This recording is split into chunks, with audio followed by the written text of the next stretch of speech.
Now, the daughter of the late crocodile hunter Steve Irwin, Bindi Irwin, has revealed that she's keeping her last name after getting married earlier this year. She's done it as a tribute to her late father, who passed away in 2006.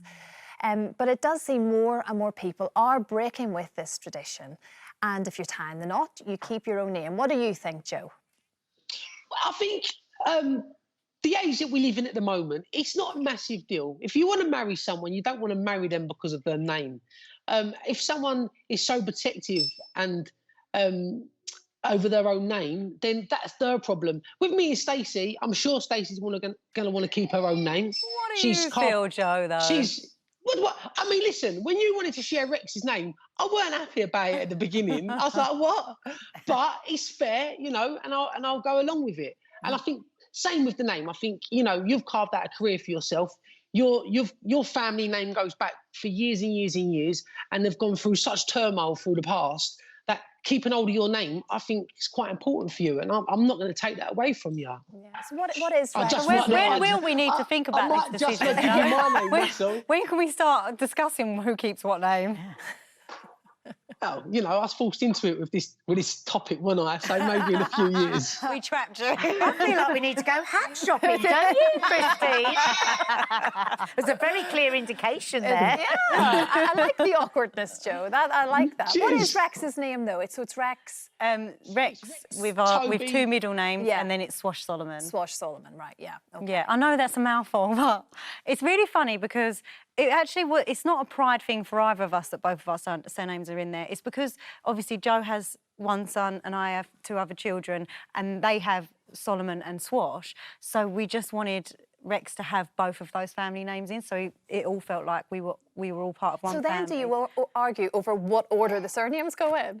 No, but you know... How far do you go with this? Well, yes, exactly. No, because I don't think most people do it because they want ownership of a child. I think there's a lot more to it, like the legal side of things. When you go to the hospital, it's very difficult if your surname isn't with your child. It's hard to go on holiday because they say, you know, letters, you need a letter from... Exactly. So I think it's more of that side of it rather than we're not trying to I hate that my state claim on the baby. I made a real mistake with that. It makes me really sad. Oh. Because we said it had too many vowels. Nanny Thelma said, you've got too many vowels. You can't have that. You've got too many vowels. Because it was Nadia Sawat, Nadia Adeli Sawat, Nadia Sawat, Maddie Adeli Sawala. It's tough. I can't even Maybe say you did make the right decision. But I'm still going to be sad about it. So where did Chloe Lacoste come from? This is so embarrassing. It's because I was such a drama queen and I just felt that I was in the wrong family, in the wrong body, with the wrong name. I was about 12. So I changed my name to Chloe because I loved Chloe perfume, because once somebody had walked past me and I'd gone, what's that lovely smell? And they went, it's Chloe perfume. And then I always wanted, you know those Lacoste T-shirts with the alligator on? Desperate for one. So I called myself Chloe Lacoste, and I never got a Lacoste T-shirt or a Chloe perfume. Oh, do you know what? You've said it again. You're going to get Gogglebox, followed by a Lacoste T-shirt and a Chloe perfume. I want them now. Nadia? Yeah. Why didn't you take Mark's name then, yourself? I know your kids obviously have... Because for me, that is about ownership. I lose my name and I become his name, and I want us to be a partnership. So I don't hold anything against anybody that does want to do that, and I think there's romance in it and all of that. But when I actually drilled into it, it seemed like a very odd thing. It felt like, again, like I'm being a bride handed over. You know, it's strange that Carol, I can't imagine you as anything other than Carol McGiffin. I just can't even imagine you with Mark's surname. Well, Mark's surname is much cooler than mine. I would be Carol Cassidy, which actually makes me sound, I think, like a country singer or something like that. Yeah, it really does. It's a great name, but no, I just couldn't be bothered. And I didn't actually change my name the first time I got married either. I kept it as McGiffin. I only changed it for one thing, and that was so we could have a joint bank account. And then when he left, it came in very handy because I could still cash his paychecks.